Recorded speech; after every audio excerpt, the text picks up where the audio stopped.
Je suis content d'entendre, 10 jours après le comité syndical du SMTC, qui a eu l'occasion de délibérer pour confier lui aussi à la métropole la concertation sur ce projet, où j'avais déjà entendu ce peut être un bon projet. Il y a matière à réussir, et j'entends ce soir, nous voulons que ça réussisse. Je me dis que nous avons fait du chemin, et je vais reprendre les mots de Jean-Claude Perrin. Pourquoi pas? Pourquoi pas réussir dans notre territoire un nouveau concept d'accessibilité eu égard à ce qu'ont engagé les métropoles de Toulouse et Bordeaux, sûrement dirigées par d'affreux dogmatiques, qui envisagent de changer leur cœur de ville pour pouvoir l'adapter aux nouveaux modes de déplacement, à ceux d'aujourd'hui.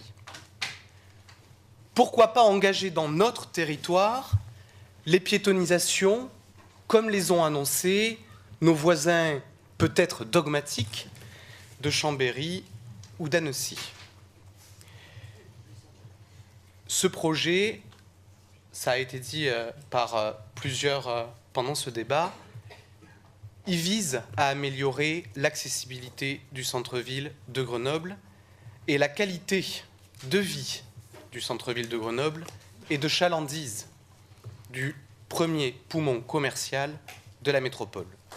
Mais l'accessibilité aujourd'hui et encore plus dans les années à venir ne peut pas ressembler à l'accessibilité des années 70.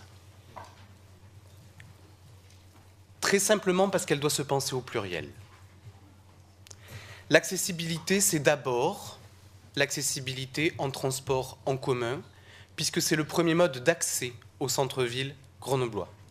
120 000 personnes chaque jour utilisent les transports en commun pour accéder au centre-ville de Grenoble. Permettez-moi de redire quelles sont les lignes de transport en commun qui utilisent cet axe et qui aujourd'hui ne bénéficient pas d'un axe bus réservé. La ligne chrono 1 qui permet d'accéder aujourd'hui depuis Mélan, demain depuis le Grésivaudan au centre-ville de Grenoble. La ligne chrono 3 qui permet d'accéder au centre-ville de Grenoble depuis Échirolles et demain depuis l'ensemble du sud grenoblois. La ligne chrono 4 qui permet d'accéder au centre-ville de Grenoble depuis Hébin et demain depuis le plateau et Tavernol. Les lignes express 1, 2 ou 6020 du département, plus de 600 bus chaque jour passent sur cet axe. C'est aujourd'hui, d'ores et déjà, le premier mode d'accès au centre-ville. Ces personnes-là ont aussi le droit à une accessibilité qui soit renforcée, comme nous avons su le faire dans d'autres secteurs de l'agglomération, grâce à des voies réservées bus. L'accessibilité, c'est aussi l'accessibilité pour un nouvel usage plus raisonné de la voiture, avec un plan de circulation qui doit non seulement permettre le report modal que nous envisageons, mais qui doit aussi permettre de gagner en accessibilité pour les parkings. Ça a été dit, plus de 2000 places de parking sont disponibles dans les heures les plus saturées, dans ce cœur de ville, dans ce cœur de métropole. Encore faut-il qu'il y ait des efforts qui soient faits.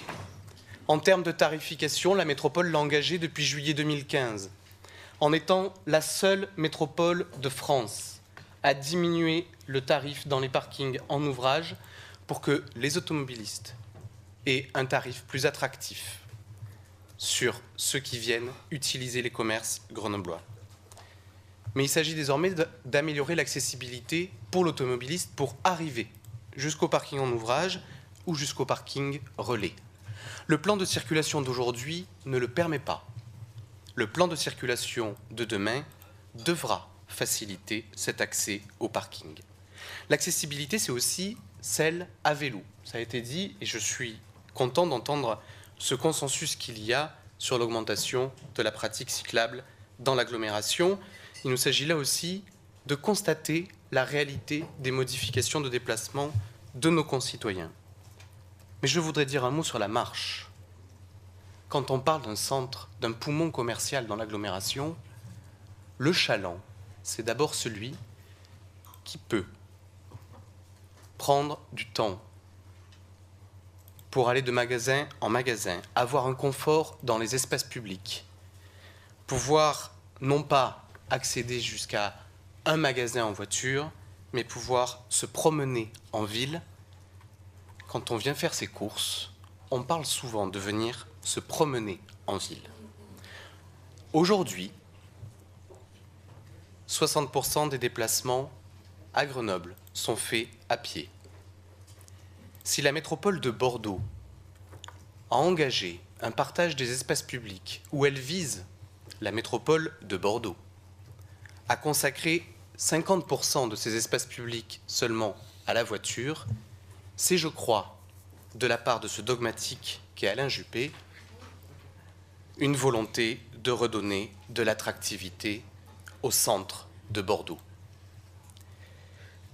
J'ai entendu beaucoup sur des études d'impact, comme si, en sautillant sur son siège comme un cabri, ça répondait aux véritables enjeux pour mesurer des impacts.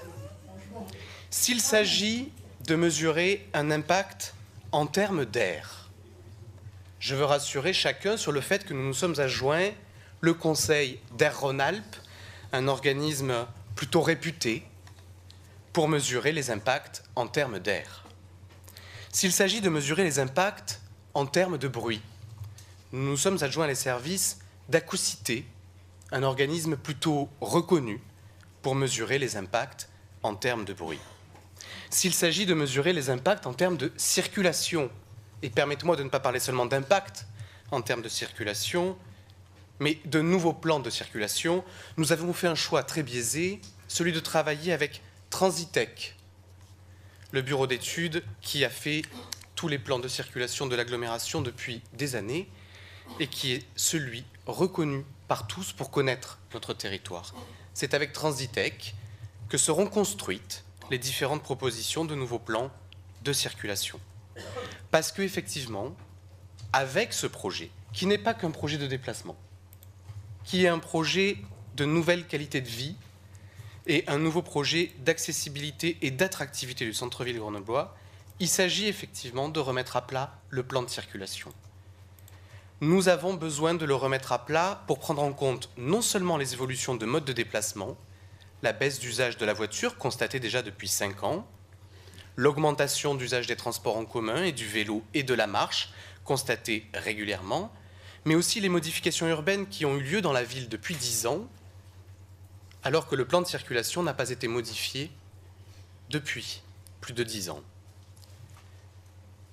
Et nous souhaitons, si vous le permettez, ne pas nous satisfaire seulement d'une concertation réglementaire.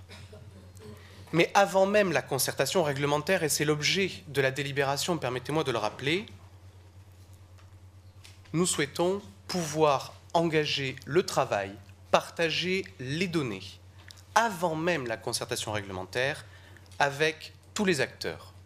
Les riverains, évidemment, les acteurs de mobilité, permettez-moi d'y être attaché, et aux différents acteurs de mobilité, incluant ceux qui travaillent autour du nouvel usage de la voiture, mais aussi les partenaires institutionnels et les acteurs économiques. Cette délibération, pour ceux qui souhaitent de la concertation, elle permet de l'engager sans attendre.